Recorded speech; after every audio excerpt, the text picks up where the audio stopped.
Bistvu je, da ta reforma zasleduje tiste tri ključne cilje.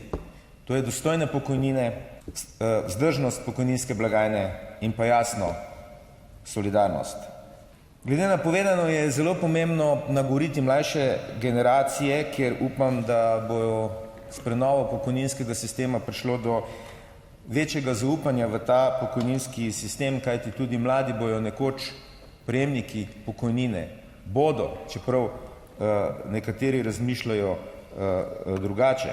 Reforma bo zvišala invalidske, vdovske in družinske pokojnine ter uvedla vsakoletni zimski dodatek, ki bo že letos znašal 150 evrov, do leta 2030 pa 250 evrov.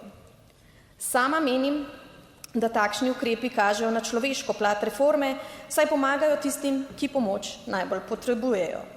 Poleg tega je zelo pomemben ukrep, da za izboljšanje blaginje prihodnjih upokojencev to, da se zvišuje odmerni odstotek na 70 odstotkov z letom 35. To je bistveno več od tistih nesrečnih 57-25, kot je bilo rešeno za prejšnjo reformo.